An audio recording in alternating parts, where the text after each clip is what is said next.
So, after discussing atomic radius or atomic size, ionization enthalpy, and electron affinity or electron gain enthalpy, today we are going to discuss the further properties of element and their periodic variation. And the next one is electronegativity. Electronegativity.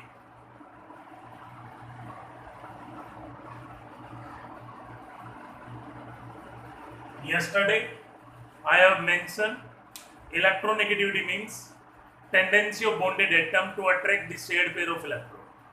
Tendency of bonded atom to attract the shared pair of electron, that is known as electronegativity. And the concept of electronegativity was being introduced by Pauling in 1932. And there are three scales to measure electronegativity. There are three scales to measure electronegativity, and the first scale is Pauling scale. First scale is Pauling scale. And on this scale, electronegativity is fluorine is taken as 4, and that is the most electronegative atom. So, electronegativity difference chi A minus chi B, that is equal to 0.208 into root delta if bond enthalpies are in kilocalorie per mole, and it will be 0.102 into root delta if bond enthalpies are in kilojoule per mole. Here, value of delta will be equal to bond enthalpy of AB bond minus half of bond enthalpy of AA bond plus bond enthalpy of BB bond. With the help of this data, we can find out the electronegativity difference between any two atoms. Next one is Millikan scale. Millikan scale.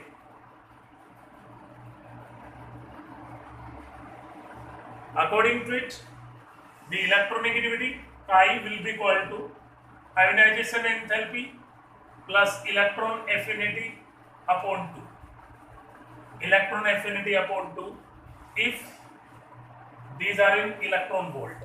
If these are in electron volt, and if in kilocalorie per mole, then value will be ionization enthalpy plus electron affinity upon 130 if these values are in kilojoule per mole,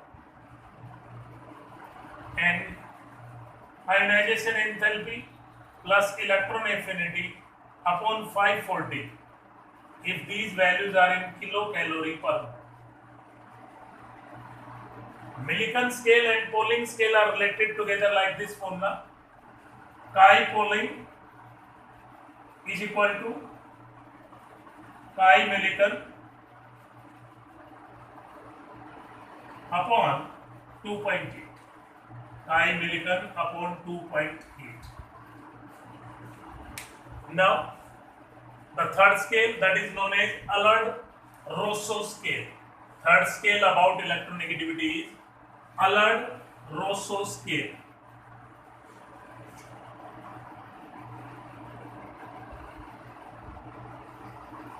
Allard-Rousseau scale.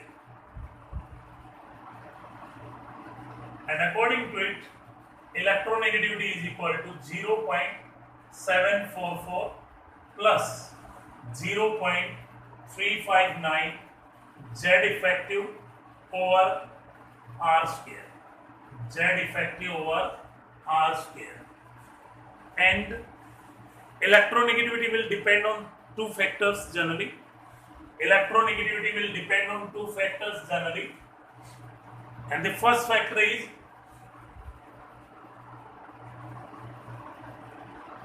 nuclear charge. First factor is nuclear charge. Higher will be the nuclear charge, more will be the attraction for the electron, hence more will be the electronegativity. higher will be the nuclear charge, more will be the attraction for the electron, so more will be the electronegativity. And the second factor is atomic size.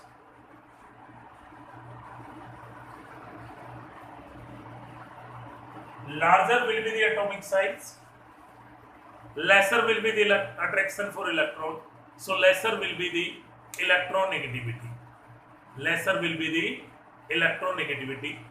On basis of this, we can say that along the period, the electronegativity will increase generally. Along the period, the electronegativity will increase generally, but noble gases have zero electronegativity. And down the group, the electronegativity decreases. Down the group, the electronegativity decreases. And fluorine is the most electronegative element. And group 17 element are the most electronegative element of the periodic table.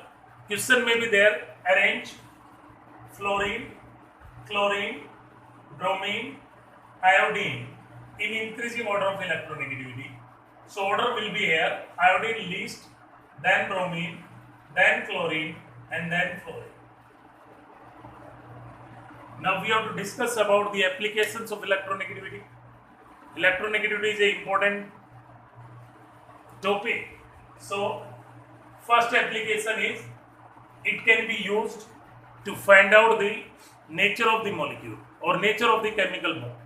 It can be used to find out the nature of the chemical bond. If electronegativity difference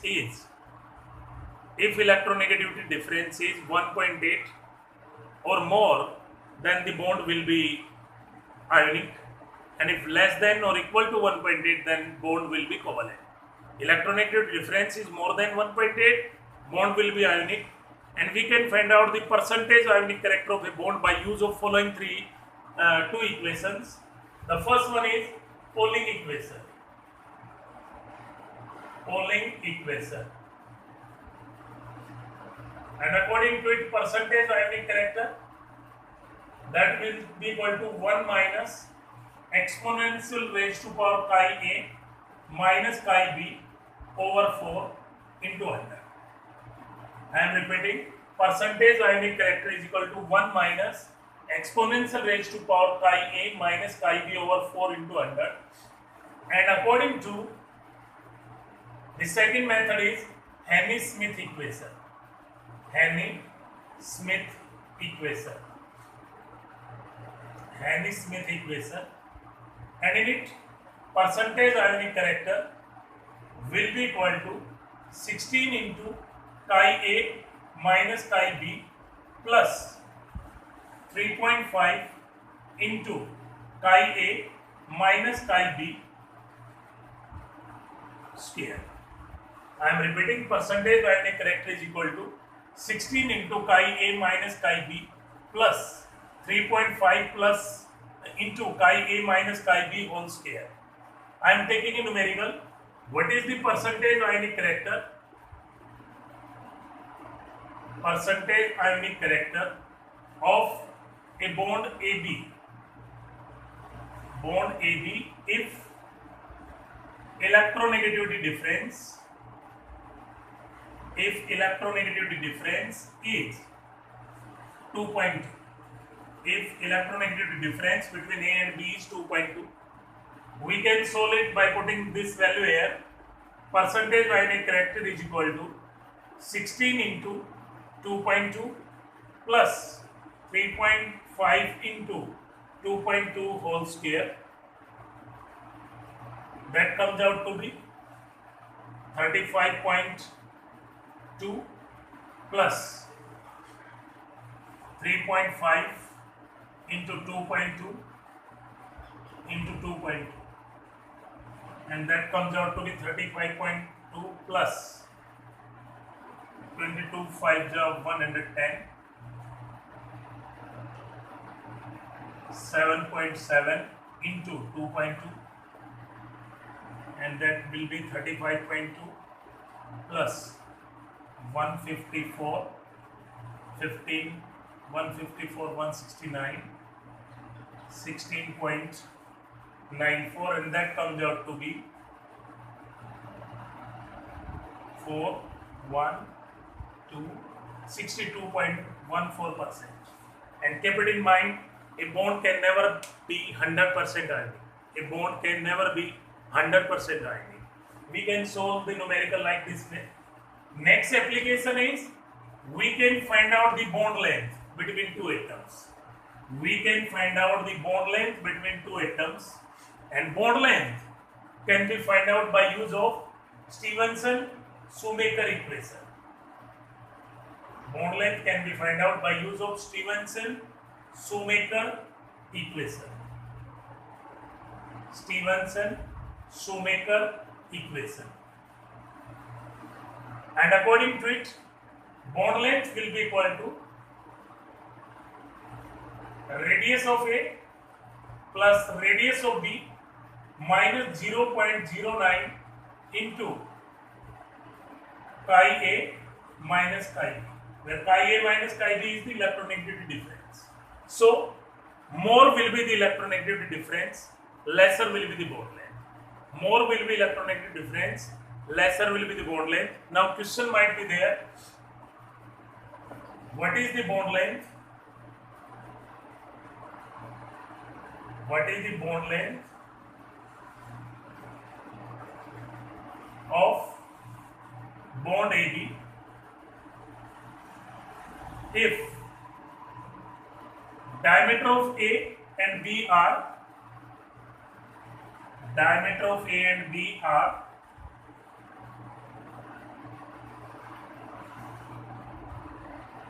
1.2 angstrom and 1.8 angstrom, given that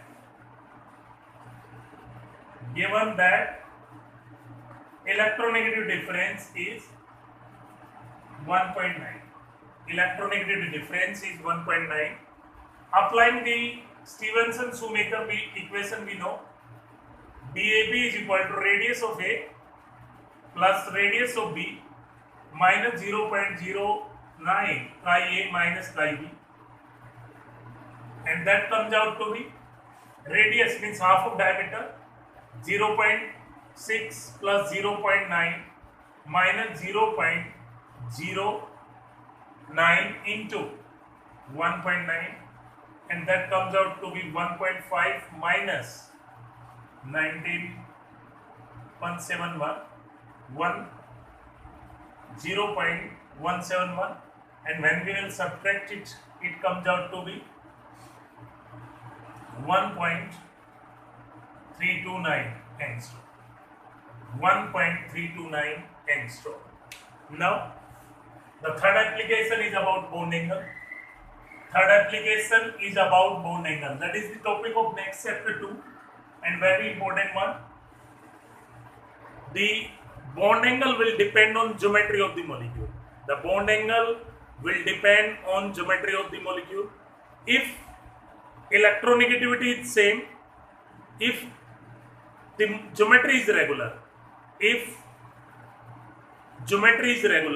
it means only bond pair electrons are present, then bond angle will not depend on electronegativity. Keep it in mind, if geometry is regular, means molecule is having only bond pair electron, then the bond angle will not depend on electronegativity.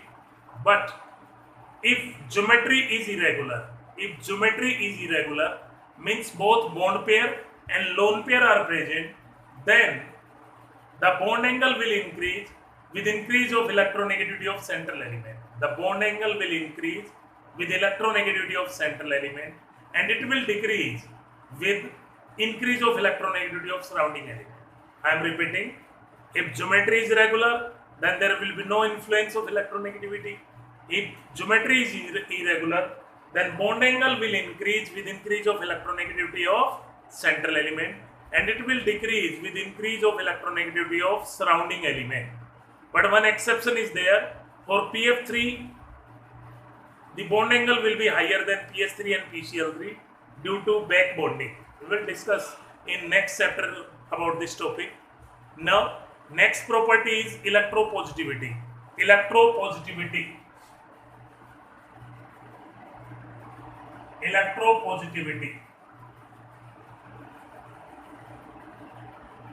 or metallic character, I can say.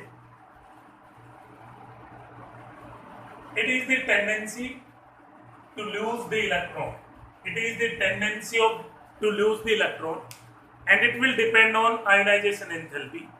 Higher ionization enthalpy, lesser electropositivity. Higher ionization enthalpy, lesser electropositivity. Less ionization enthalpy, more electropositivity. Hence, along the period, the electropositivity decreases.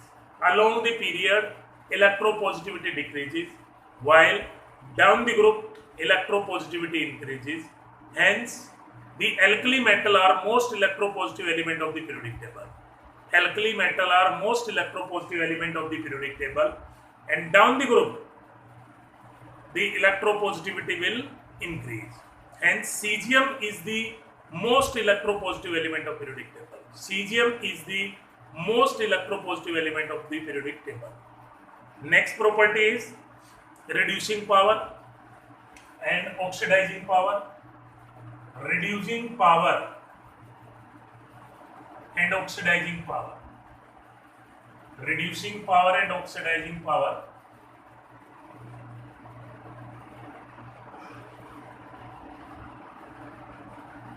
Reducing power and oxidizing power. Keep it in mind, reducing power means tendency to give electron, while oxidizing power means tendency to accept the electron. Hence, along the period, generally reducing power decreases, while oxidizing power increases. And down the group, the reducing power increases and oxidizing power decreases. So, but one exception is there. Among the alkali metal are the strongest reducing element of the periodic table. Alkali metal are strongest reducing agent of the periodic table, but exceptionally lithium is a stronger reducing agent than cesium. Lithium is a stronger reducing agent cesium due to maximum hydration enthalpy. Generally, this question is asked, why lithium is a strongest reducing agent of periodic table? Then reason is maximum hydration enthalpy, and overall order will be among alkali metals sodium, then potassium, then rubidium, then cesium, and exceptionally lithium is the strongest reducing agent. It should be the weakest, but it is the strongest due to maximum hydration enthalpy. Similarly, fluorine is the strongest oxidizing agent of periodic table. Fluorine is the strongest oxidizing agent of periodic table due to maximum electronegativity. Now, we have to discuss about the valency. Valency. Valency means the combining capacity of an element. Valency means combining capacity of an element, and it should be equal to number of valence electron or 8 minus number of valence electron. I am repeating, valency is the combining capacity of an element, and it should be equal to number of valence electron or 8 minus valence electron. And along the period, generally the valency first increases to 4 and then decreases to 0. First increases to 4, then decreases to 0, and down the group generally the valency remains same. Few exceptions are there in p block element. They will show variable valency due to inert pair effect. I am going to discuss due to inert pair effect, and d block element are also showing variable oxidation number due to participation of both s as well as d orbital in electronic configuration. Next property is nature of oxide. Generally, the oxide can be of two types, basic and amphoteric, but they can be of 4 types. I am writing. The first one is basic oxides. Basic oxides. Generally, the metals will form the basic oxides. Generally, the metals will form the basic oxide, and their basic nature decreases along the period and increases down the group. Generally, metal will form the basic oxide. Along the period, their basic nature decreases, and down the group, the basic nature will increase. But few exceptions are there, like aluminium, zinc, beryllium, tin, and selenium. They will form amphoteric oxide. I am going to discuss. Second are amphoteric oxide. Amphoteric oxide. Amphoteric oxide means which can act as both acid as well as base. Those are known as amphoteric oxides. An example of it are the metal which can form zinc, aluminium, tin, beryllium and selenium. These are the 5 elements which will form amphoteric oxide. So they can act as acid as well as base. Third one are acidic oxides. Acidic oxides. Along the period, the non-metal will generally form the acidic oxides. Non-metal will generally form the acidic oxides, and along the period, the acidic nature will increase and basic nature will decrease. Down the group, the acidic nature will decrease. And fourth are neutral oxide. Neutral oxide are those which cannot act as base as well as acid. An example of this are, the first one is N2O, second one is NO, third one is carbon monoxide. These are the neutral oxides. These are the neutral oxides. Next we have to discuss about the hydrides. Hydride are the binary compound of hydrogen with other element, and they can be of different types. First one are covalent hydrides, and these can be further of 3 types: electron deficient, electron precise and electron rich. The electron deficient will act as Lewis acids like BH3. Electron sufficient are not acidic nor basic, precise, and while the electron rich will act as bases like ammonia, PH3. Now we have to discuss about some special properties of periodic table, and the first property is the first element of each group will show exceptional behavior. First element of each group will show exceptional behavior. Why? First element of each group will show exceptional behavior because of smallest size, highest ionization enthalpy and absence of vacant d orbital. I am repeating, first element of each group will show exceptional behavior due to smallest size, highest ionization enthalpy and absence of vacant d orbital. Next property is very important one, and that is diagonal relationship. Diagonal relationship. Diagonal relationship. Diagonal relationship means the resemblance in properties of second period element with the third period element. Resemblance in the properties of second period element with the third period element which are present diagonally to each other is known as diagonal relationship. As we know, the second period element are lithium, beryllium, boron, carbon, nitrogen, oxygen, fluorine, neon. Third period element are sodium, magnesium, aluminium, silicon, phosphorus, sulfur, chlorine, argon. Here there will be a diagonal relationship between lithium and magnesium, beryllium and aluminium, boron and silicon, and little bit between carbon and phosphorus. The resemblance in the properties of second period element with the third period element which present diagonally to each other, that is known as diagonal relationship, and it is observed due to almost same size. It is observed due to almost same size, same ionization enthalpy, almost same ionization enthalpy and same polarization power. Almost same polarization power. There are 3 basic diagonal relationships: lithium, magnesium, beryllium, aluminium, boron, silicon.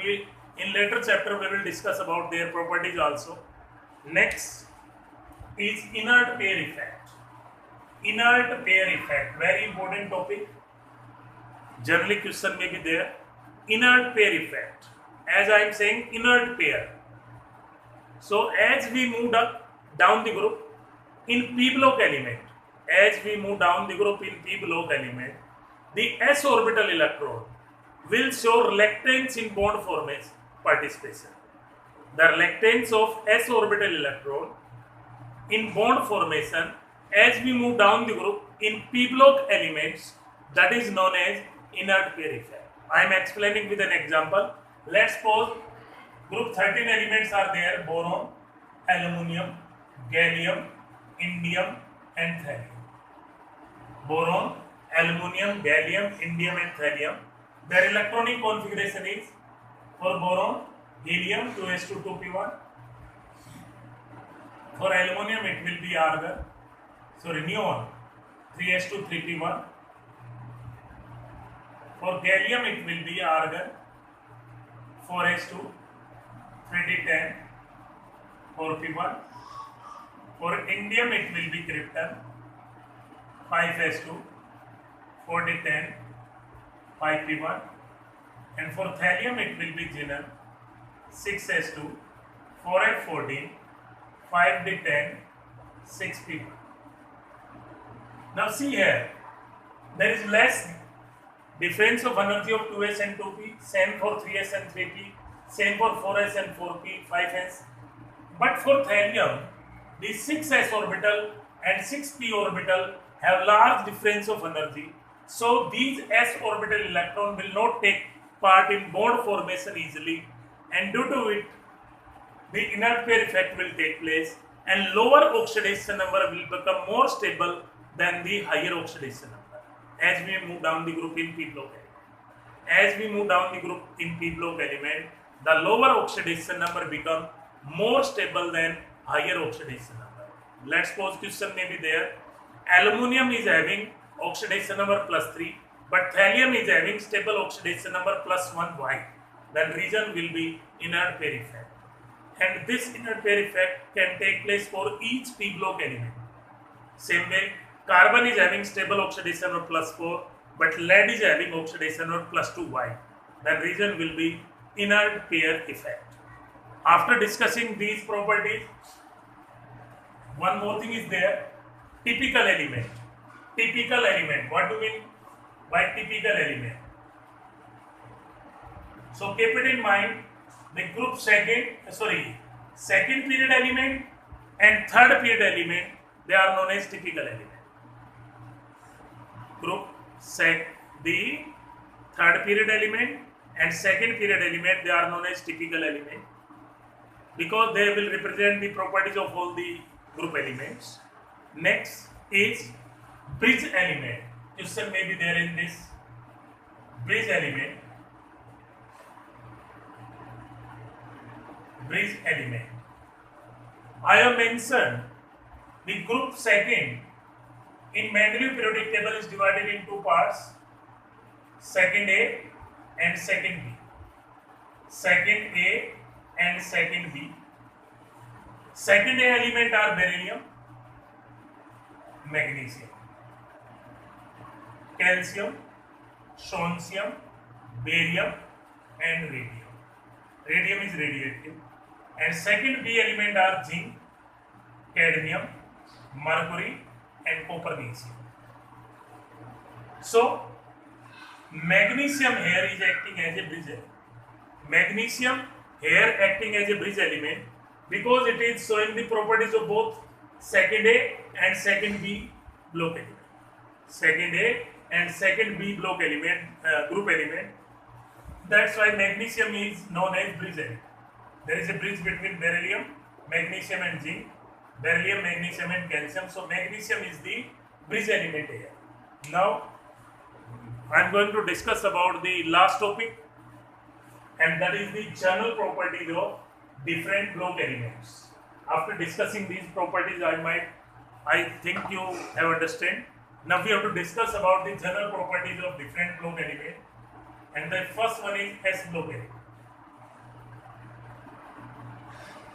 And these properties will help us to discuss these topics in later chapters also. So be careful. The first one is about S block element, their general electronic configuration. Their general outer cell configuration is NS1 to 2. Their general outer cell configuration is NS1 to 2. Second is they are metallic in nature. They are metallic in nature. Third is they are reducing in nature. They are reducing in nature. They are reducing in nature. And lithium is strongest reducing agent. And lithium is strongest reducing agent. Next, generally they form basic oxides and hydroxide. They form basic oxides and hydroxide. Exceptionally, beryllium will form amphoteric hydroxide and oxide. Beryllium will form amphoteric oxide and hydroxide. Fifth is they have low density. They have low density because their atomic mass is less and size is large. They have low density. Next, they can dissolve in liquid ammonia. They can dissolve in liquid ammonia to produce a blue colored conducting solution.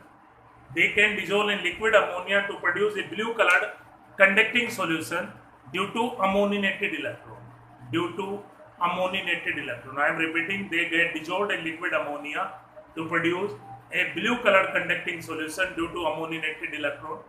Next, they can produce the characteristic flame coloration. They can produce characteristic flame coloration when heated in Bunsen flame. They can produce characteristic flame coloration when heated in Bunsen flame because of low ionization enthalpy. But keep it in mind, beryllium and magnesium cannot show characteristic flame. Beryllium and magnesium cannot show characteristic flame due to higher ionization enthalpy. Now we have to and their oxidation number will be generally +1 and +2. +1 and +2 for alkali metal +1, alkaline earth metal +2. Now we have to discuss about p block element. P block element. First, their general outer cell configuration is NH2, NP126. Their general outer cell configuration is NH2, NP126. They are generally non-metallic in nature. They are generally non-metallic in nature. They form acidic oxides generally. They are electronegative in nature, so they will act as oxidizing agents. They will show variable oxidation number due to inert pair effect. They will show variable oxidation number due to inert pair effect. And fluorine is the most electronegative element, so it is the strongest oxidizing agent of the periodic table. Now we have to discuss about d block element. Their general configuration is n-1 d1 to 10, n s1 to 2. Their general outer cell configuration is n-1 d 1 to 10, ns1 to 2, and they are metallic in nature. They have high density. They are metallic in nature. They have high density, and osmium has highest density. Osmium has highest density. They show variable oxidation number because both s as well as d orbital electron can participate in bond formation. They are paramagnetic and they form paramagnetic ion and compound due to unpaired electron. They form paramagnetic ion and compound due to unpaired electron. They will produce colored colored compound and colored ions due to DD transition. They will form colored ion and colored compound due to DD transition. They can act as catalyst. We will discuss. They can act as catalyst due to variable oxidation number and large surface area. They can form the alloys. They can form interstitial compound, and they can form complexes. Now we have to discuss about F block element. their general outer shell configuration is n minus 2 f 1 to 14 n minus 1 d 1 to 2 ns2 n minus 2 f 1 to 14 n minus 1 d 1 to 2 ns2. They are also metallic. They are radioactive in nature mostly. They are artificial. They can also show the form paramagnetic ion compound, and their magnetic moment can be found out by use of this formula: 4s into s plus 1 plus l into l plus 1 Bohr magneton. Keep it in mind, their magnetic moment can be found out by use of this formula: 4s into s plus 1 plus l into l plus 1 Bohr magneton, where s is the spin quantum number, L is the azimuthal quantum number. Next, they are hard to be separated from each other. Due to lanthanoid and actinoid contraction, they are almost same size. They can also form the alloys. An alloy of them with iron is known as mixed metal. Alloy of iron with them is known as mixed metal. They can also form colored compound due to F-F transition.